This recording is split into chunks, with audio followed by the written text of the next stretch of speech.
Hello friends, welcome to my channel united tutorial. चलिए शुरू करते हैं आज का हमारा ट्यूटोरियल।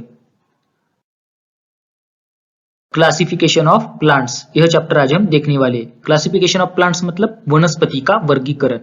अभी वनस्पति का वर्गीकरण हमें देखना है, लेकिन हम लोगों ने 8th स्टैंडर्ड में पढ़ा हुआ है कि ऑर्गेनिजम्स का क्लासिफिकेशन किस तरह से हुआ है, मतलब सजीवों का वर्गीकरण किस तरीके से हुआ है। तो पहले हमें वो देखना है। तो चलिए आगे बढ़ते हैं।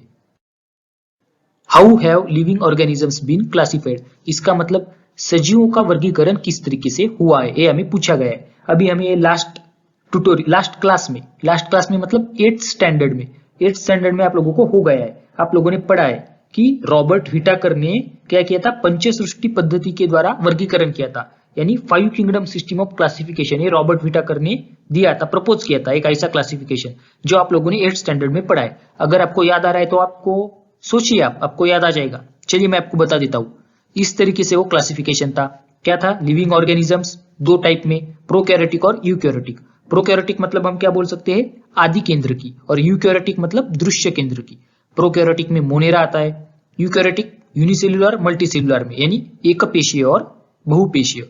यूनिसेल्युलर में प्रोटिस्टा, मल्टीसेल्युलर में विद सेल वॉल और विदाउट सेल वॉल। अगर हम मल्टीसेल्युलर में देखें तो हमें प्लांटी, फंगाई और एनिमेलिया, ये 3 किंगडम मिलते। प्लांटी में प्लांट्स आते हैं जो कि एटोट्रॉप्स है, मतलब स्वयंपोषी।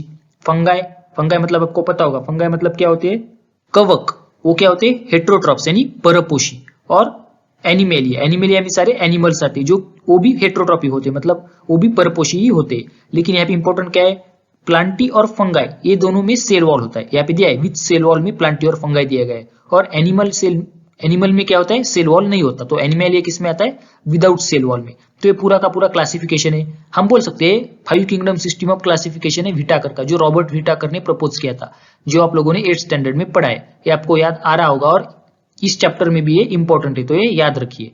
अब हमें क्या देखना है इस चैप्टर में, हमें प्लांटी के बारे में देखना है। किंगडम प्लांटी यानी वनस्पति सृष्टि, इसके बारे में हमें इस चैप्टर में पढ़ना है। किंगडम प्लांटी, इसके बारे में हमें इस चैप्टर में पढ़ना है।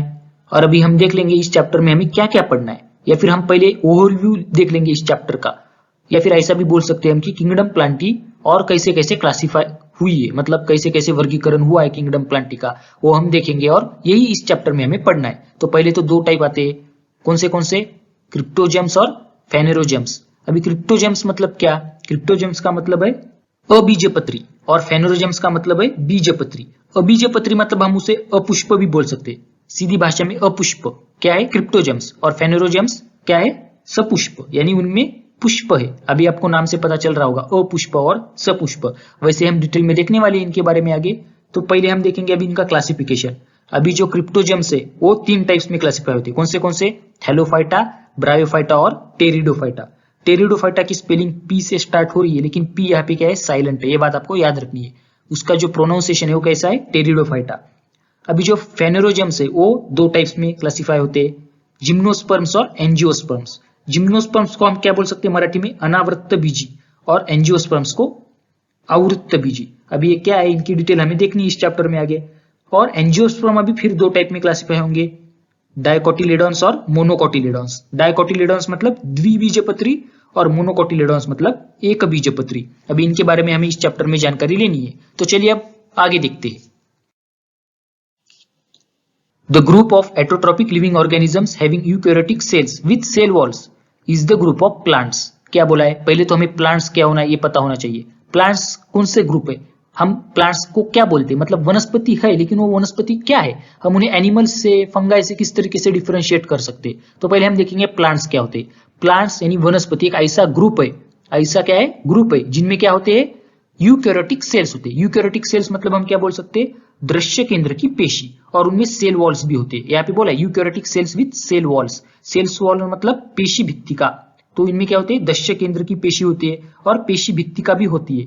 और ऐसा जो ग्रुप होता है एटोट्रॉपिक लिविंग ऑर्गेनिजम्स का, यानी स्वयंपोषी सजीव, इनका जो ग्रुप है जिनमें सेल वॉल भी है और यूकैरियोटिक सेल्स भी है, उन्हें हम क्या बोलते हैं, प्लांट्स बोलते हैं। अगर हमें इन्हें डिफाइन करना होगा प्लांट्स को, तो हम किस तरीके से बोल सकते हैं, पेशी भित्तिका युक्त दृश्य केंद्र की पेशी जिन स्वयंपोषी सजीवों में होती है, ऐसे स्वयंपोषी सजीवों का समूह वनस्पति समूह के नाम से जाना जाता है।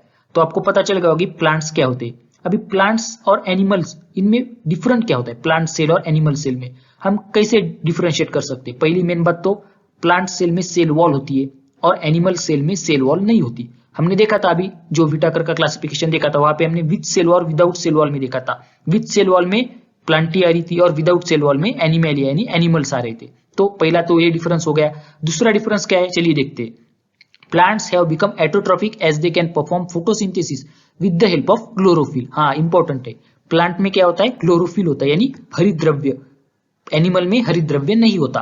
क्लोरोप्लास्ट भी बोल सकते हैं हम, हरित लौके, वो भी प्लांट में होता है लेकिन एनिमल में नहीं होता। क्लोरोप्लास्ट का ही क्लोरोफिल एक टाइप है। तो हम बोल सकते हैं यहाँ पे प्लांट क्या है, एटोट्रॉपिक यानी स्वयं पोषीय, क्योंकि वो क्या करते हैं, फोटोसिंथेसिस परफॉर्म करते हैं। फोटोसिंथेसिस मतलब प्रकाश संश्लेषण। आपको पता होगा फोटोसिंथेसिस की प्रोसेस के द्वारा प्लांट क्या करते हैं, अपना खुद का फूड बनाते हैं और स्वयं का पोषण स्वयं करते हैं, इसलिए उन्हें स्वयं पोषी यानी एटोट्रॉपिक कहा गया है। और फोटोसिंथेसिस किसकी मदद से करते हो, क्लोरोफिल। क्लोरोफिल क्या होता है, हरित द्रव्य, जो कि एनिमल सेल में नहीं होता। तो ये भी एक इंपॉर्टेंट डिफरेंस है प्लांट सेल और एनिमल सेल का। Living organisms of kingdom plantae are the main source of food for all other living organisms. वही बोला यहाँ पे, प्लांटी जो है, किंगडम प्लांटी यानी प्लांट्स, वनस्पति जो है वो खुद का खाना खुद बनाते हैं और बाकी के जो लिविंग ऑर्गेनिजम्स है उनके लिए भी अन्न का स्रोत यानी सोर्स ऑफ फूड वही है किंगडम प्लांटी। हम ह्यूमन जो कि एनिमेलिया में आते हैं, एनिमल्स में आते हैं, हमें किससे फूड मिलता है, प्लांट से ही मिलता है। मतलब हम फूड के लिए किनके ऊपर डिपेंड है, किंगडम प्लांटी के ऊपर। इसीलिए इसी तरीके से बाकी के जो ऑर्गेनिजम्स है वो भी किंगडम प्लांटी के ऊपर डिपेंड है, किसके, किसी के लिए, फूड के लिए। तो इसलिए यहाँ पे बोला गया है living organisms of kingdom plantae are the main source of food for all other living organisms. अभी एन इंट्रोडक्शन टू साइंटिस्ट यानी साइंटिस्ट का इंट्रोडक्शन, हम बोल सकते हैं शास्त्रज्ञों का परिचय। क्या बोला यहाँ पे, इन 1883 इचलर या इचर, शायद यहाँ पे यल साइलेंट है, Eichler a botanist classified the kingdom Plantae into two sub kingdoms. क्या बोला, इचर नाम का एक साइंटिस्ट था जिसने 1883 में क्या किया था, दो क्लासिफिकेशन किया था, किंगडम प्लांटी को दो सब किंगडम में डिवाइड किया था। और एक बॉटनिस्ट था, बॉटनिस्ट मतलब हम क्या बोल सकते हैं, वनस्पति शास्त्रज्ञ। वो वनस्पति शास्त्रज्ञ था जिसने क्या किया, जो वनस्पति सृष्टि है उसे दो सब किंगडम्स यानी क्या बोल सकते हैं हम, उपसृष्टि में डिवाइड किया, दो उपसृष्टि में। कौन सी? As a result two sub kingdoms cryptogams and phanerogams were considered. Cryptogams और फेनेरोजेम्स जो कि क्या है, दो सब किंगडम्स है, उपसृष्टि किसके, किंगडम प्लांटी के, यानी वनस्पति सृष्टि के दो उपसृष्टि है। कौन से? क्रिप्टोजेम्स और फेनेरोजेम्स। क्रिप्टोजेम्स मतलब हम क्या बोल सकते हैं, अबीजपत्री या फिर अपुष्प, और फेनेरोजेम्स मतलब बीजपत्री या फिर सपुष्प। अभी इनके बारे में तो हमें आगे देखना है। तो ये हो गया साइंटिस्ट का इंट्रोडक्शन। तो चलिए अब आगे देखते हैं। Basis for classification. Basis for classification मतलब हम क्या बोल सकते हैं, किस आधार पे वर्गीकरण हुआ है, जो किंगडम प्लांटी का वर्गीकरण हुआ है वो किस आधार पे हुआ है। तो चलिए देखते हैं। द प्रेजेंस और एब्सेंस ऑफ ऑर्गन्स। अभी प्लांट में कौन से ऑर्गन्स है, कौन से ऑर्गन्स नहीं है, इनके प्रेजेंस और एब्सेंस में, मतलब वो अवयव प्लांट में है या नहीं, उनके आधार पे क्लासिफिकेशन हुआ है, उनके आधार पे वर्गीकरण हुआ है। अभी प्लांट के ऑर्गन्स कौन से होते हैं, आप लोगों को पता होगा, फ्रूट, फ्लावर, लीव्स, ये सारे क्या है, प्लांट के ऑर्गन्स है। तो उनके प्रेजेंस और एब्सेंस के ऊपर भी डिपेंड है कि प्लांट को हम किस तरीके से क्लासिफाई कर सकते हैं। प्रेजेंस और absence of separate conducting tissues for conduction of food and water. क्या बोला है, अभी दूसरा बेसिस क्या है क्लासिफिकेशन का, प्रेजेंस और absence of separate conducting tissue.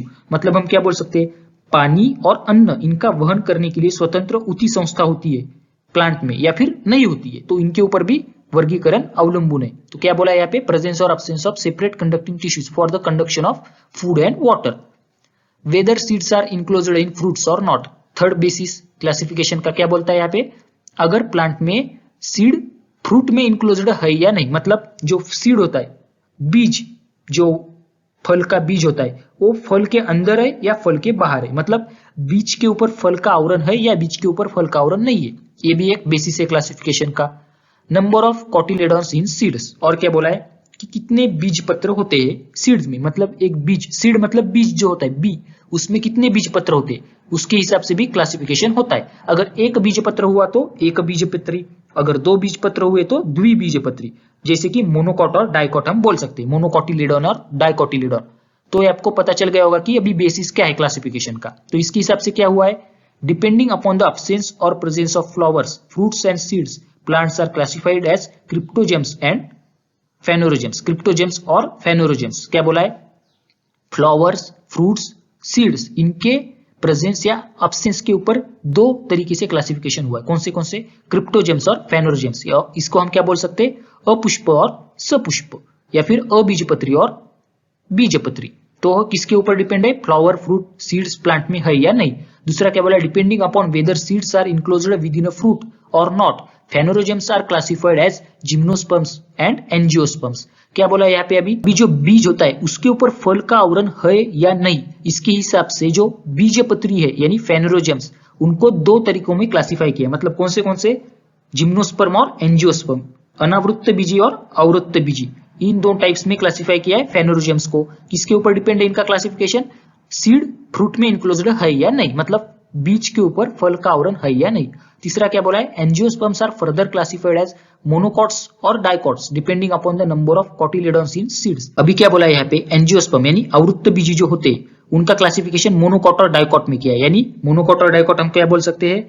एक बीजपत्री और द्विबीजपत्री। अब इनका क्लासिफिकेशन कैसे हुआ है? सीड में कितने कॉटिलेडॉन्स है, मतलब कितने बीजपत्र है। अगर एक बीजपत्र हुआ तो मोनोकॉट हुआ यानी एक बीजपत्री, दो कॉटिलेडॉन्स हुए तो डाइकॉट या फिर डाइकॉटिलेडॉन हुआ, उन्हें हम द्विबीजपत्री कह सकते हैं। तो इस तरीके से क्लासिफिकेशन हुआ है। तो हमने देखा कि बेसिस ऑफ क्लासिफिकेशन क्या है, वर्गीकरण का आधार क्या है और उस आधार के ऊपर किस तरीके से क्लासिफिकेशन हुआ है। तो अब ये सारा जो क्लासिफिकेशन हुआ हमें आगे देखना है। तो चलिए आगे बढ़ते हैं।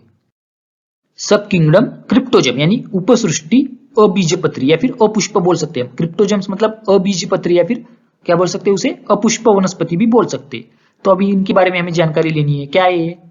Plants belonging to this reproduce with the help of spores due to the absence of flowers, fruits and seeds. अभी हमने देखा था जो क्रिप्टोजेम्स और फेनोजेम्स है उनका क्लासिफिकेशन कैसे हुआ था?